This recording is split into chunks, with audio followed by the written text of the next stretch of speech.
Auzubillahiminash-shaytanir-rajim. Bismillahir-rahmanir-rahim. Assalamu-alaikum wa-rahmatullahi wa-barakatuhu. Today our topic is revision strategies, and this is part 6 of the series. Our next strategy is select, elect. For this activity, what you can do is that you can tell the children to go over a chapter or a topic and select the most important idea, concept, point from that section of the unit or from the whole unit. When they will be selecting the most important point or concept, they will have a healthy discussion where they will be discussing about different points and why they are more important than the others. This will help them thoroughly review the unit or the section of the unit. Another way to do the same thing would be that the teacher labels different corners of the class with the concepts that are key concepts of that particular unit. And she asks the children that which idea or which concept is the most important in this chapter, and they go to that corner and stand against that topic that is posted on the wall. And then they have to justify why they think that concept is more important than the other concepts that have been labeled around the class. So this can be done in two different ways. The next is Tic Tac Toe. You all know how to play Tic Tac Toe, but for revision Tic Tac Toe, you will have to prepare a worksheet like this. This worksheet will have 9 boxes, and in each of the boxes, you will write questions that are related to the unit or the syllabus that you want the children to revise. It can be anything that you want them to revise: the vocabulary, text questions, science questions, social studies questions, Islamiyat questions, whatever you want the children to revise. And then each one of them will have this sheet with them. The tic-tac-toe will be made on the board, teams will be made, and then when they have their turn and they want their knot or the cross to be marked in any particular box, they will have to answer a question from that box to be able to take their turn. So this is how they will play. So while they are playing, they will be revising their unit with the help of the questions. The next is mnemonics, and mnemonics should be created by the learners, and the teacher should also create mnemonics for them so that they can memorize with the help of mnemonics. They can understand what mnemonics are, and then they can create their own mnemonics. Some of the famous ones are acronyms or mnemonics are Vibgyor, and some people have curly brown hair till painted black. My very efficient mother just served us nehari. And this is how Bhaj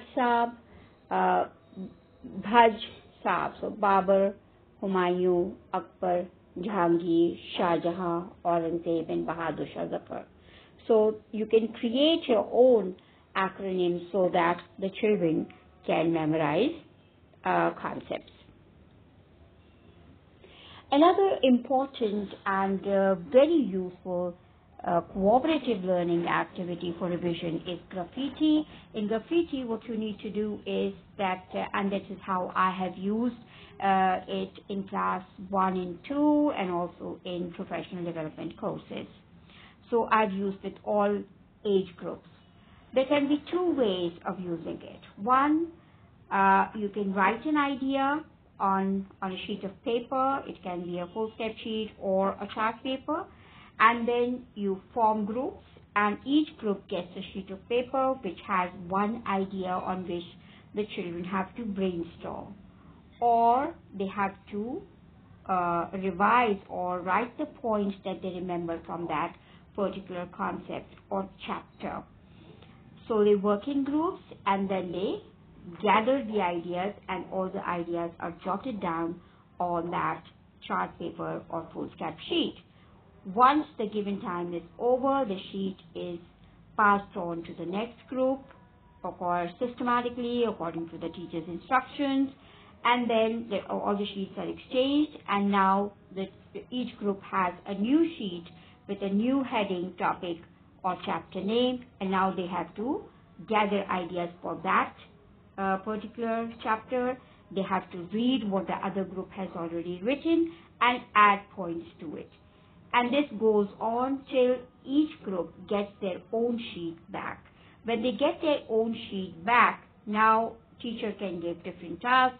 She can either say that they need to write a summary, or they have to convert those points into a web or a mind map and present that information in front of the class, or these sheets can be displayed around the class and the children can move around and see what everyone has written.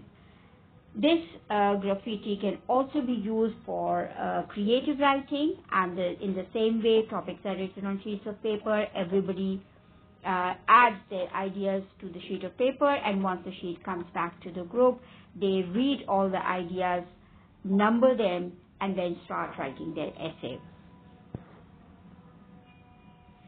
The next is jigsaw reading. This also is a strategy which comes from cooperative learning, and this again is a very useful strategy to help children memorize a particular text. What you need to do is that you need to divide the text into segments or chunks, and the group you will make as many groups as many parts you have made of the text. So just imagine that you have made 4 parts, so you will make 4 groups in the class. Each group will have to read 1 part. They will read, understand, explain to each other, and they will either have a tool on which they will gather the ideas, or there will be a worksheet or a questionnaire or a web. So they will gather all the ideas and put them on that worksheet, and then they will memorize, and they will all be able to explain that particular part of their text. And you can see over here that we have the name expert groups. So they become experts of that particular segment that has been assigned to them. Then new groups are formed, and each member of the group, the new group, comes from the previous groups. So A has read something else, B has read something else, C has read something else, and D has read something else. Now they have read different segments of the same chapter or unit, and now they will sit together and discuss and talk and use their tool to teach others what they have already studied or mastered. And this you can see over here, this is round 2, and this is called the teaching group. So now they are teaching one another, and they should all be able to explain what is there in that particular unit. In the end, teacher can take feedback with the help of a tally chart, and she can mark any section. So group B1, so the whoever is B in group 1 is going to answer that question. So different sections can be marked randomly, and the children will answer the question.